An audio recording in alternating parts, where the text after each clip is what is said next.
오늘은 조금 더 책을 읽어볼게요. 아들이 책을 조금 더 읽어주라고 하네요.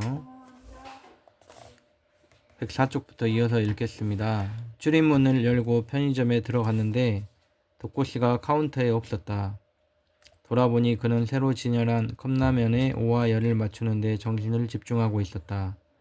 그렇게까지 할 필요 없다고 했는데도 그는 강박증 환자처럼 상품 하나하나 줄을 맞춰 진열하는 데 애를 썼다. 한심한 아들과 참으로 비교되는 행동이었다.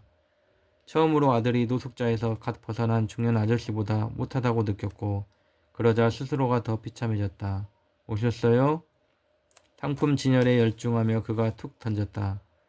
선숙은 순간 터진 울음에 제대로 대답할 수 없었다. 다급히 창고로 들어가 유니폼 조끼로 갈아입었는데도 눈물은 멈추지 않았다.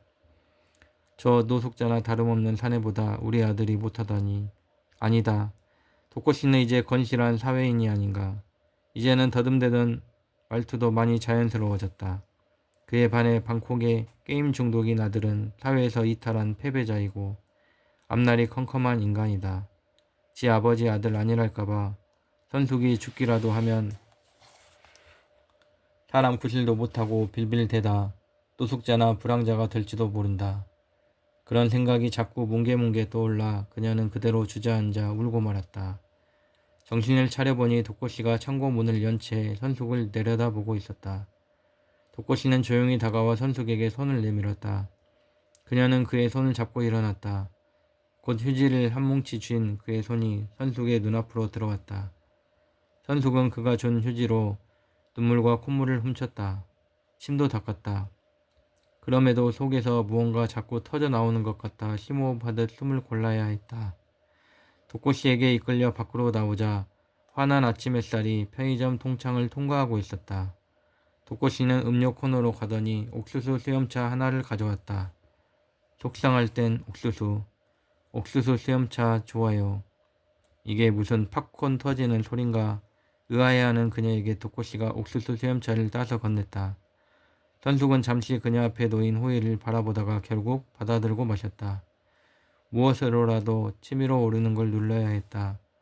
그녀는 옥수수 수염차를 한여름의 생맥주처럼 벌컥벌컥 들이켰다. 갈증이 사라지고 나자 선숙은 스스로를 주체하지 못하고 떠들어댔다. 독고씨는 기다렸다는 듯 그런 그녀의 말을 경청했다. 카운터에 선 채로 선숙은 눈물을 훔치며 한심한 꼴이 된 아들에 대해 본물 터지듯 털어놓기 시작했고 마주선 독고씨는 고개를 연신 주걱거리며 그녀의 울분 섞인 한탄을 들어주었다. 도대체 이해할 수가 없어요. 대체 왜 안정적인 직장을 때려치우고 이상한 데 빠져서 인생을 낭비하죠? 주식이니 영화 제작이니 다 도박 같은 거 아닌가요? 대체 우리 아들은 어디서부터 잘못된 거죠? 예? 그게 아직 젊잖아요. 이제 30이라고요. 30. 인간구실 못하는 30살 백수나 다름없다고요. 그런데 아들이랑 이야기는 해봤어요? 내 말 따위 듣지도 않아요. 진절머리 내고 피하죠. 수없이 붙잡고 얘기했다고요. 그런데 아들은 날 무시하고 이젠 피해요.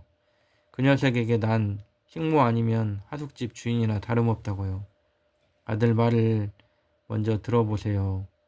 지금 보니까 아들이 말을 안 듣는다고 하던데 선숙 씨도 아들 말을 안 듣는 것 같아요. 뭐라고요? 지금 내 말은 잘 들으시는데 아들 말도 들어봐요. 왜 회사를 그만뒀는지, 왜 주식을 했는지, 왜 영화를 했는지 그런 건 말이에요. 들으면 뭐예요? 다 지 하고 싶은 대로 해버리고 망한 건데 이제 나한테 말도 안 한다니까요. 그래도 말을 한 적이 있긴 있을 거 아니에요.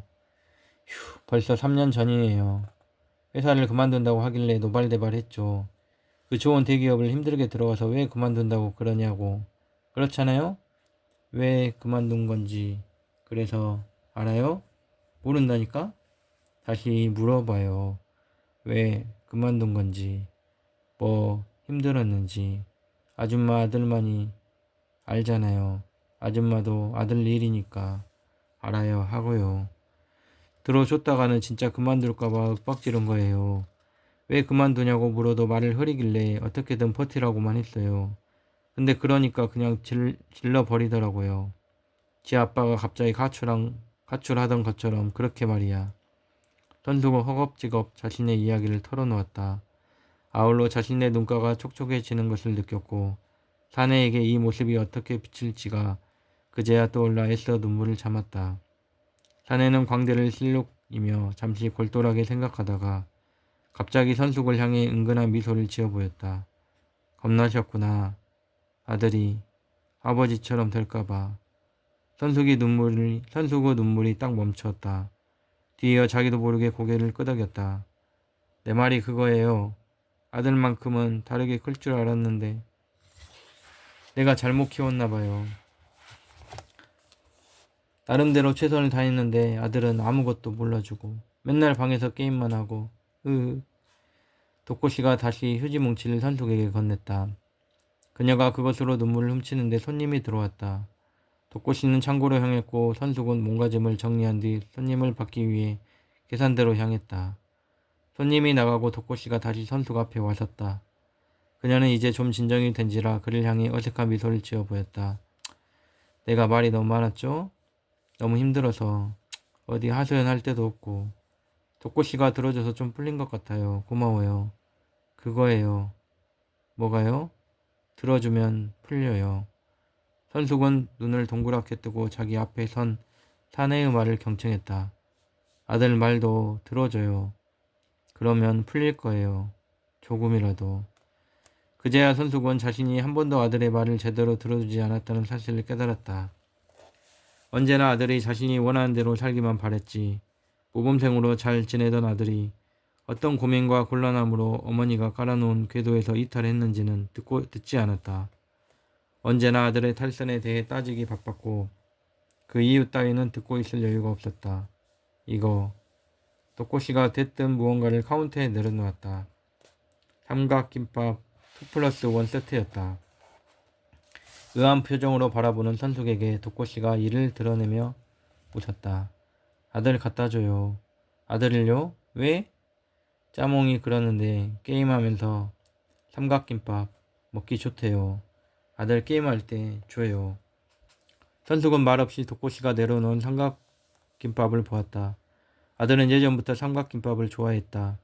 선숙이 편의점 일을 시작하자 팩이 삼각김밥을 가져다 달라고 부탁할 정도로. 하지만 어느 순간부터 선숙은 삼각김밥을 챙기지 않았다. 아들이 방에 박혀 게임하며 그걸 먹는 꼴이 보기 싫었기 때문이다. 말없이 삼각김밥을 내려다보는 선숙의 귀에 덕호씨의 중얼거림이 들려왔다. 근데 김밥만 주면 안 돼요. 편지 같이 줘요. 선숙이 고개를 들어 덕호씨를 바라보았다. 덕호씨가 선숙을 똑바로 응시하고 있었는데 그녀에게는 그런 그가 정말로 골든 리트리버처럼 보였다. 아들한테 그동안 못 들어줬다고 이제 들어줄 테니 말해달라고 편지 써요. 그리고 거기에 삼각김밥 올려놔요. 선숙은 덕호씨가 건넨 삼각김밥을 다시 내려다보며 입술을 깨물었다. 덕호씨가 바지 주머니에서 꼬깃꼬깃한 1,000원짜리 지폐 3장을 꺼냈다. 내가 사는 거예요. 어서 찍어요. 선숙은 상사의 지시를 따르듯 덕호씨가 시키는 대로 삼각김밥의 바코드 리더기를 가져갔다. 삑 소리와 함께 결제가 완료되었습니다라는 기계음이 들리자 그녀의 머릿속을 복잡하게 오가던 불안감이 완료된 기분이었다. 사람 대신 개를 믿는 선숙은 착한 큰 개처럼 보이는 덕호씨의 말에 다시 한번 고개를 끄덕였다. 덕호씨가 이를 드러내며 웃고는 돌아서 편의점을 나섰다. 딸랑. 종이 울린 순간 선숙은 자동 반사처럼 삼각김밥 밑에 둘 편지의 내용이 떠오르기 시작했다. 5월 13일 끝.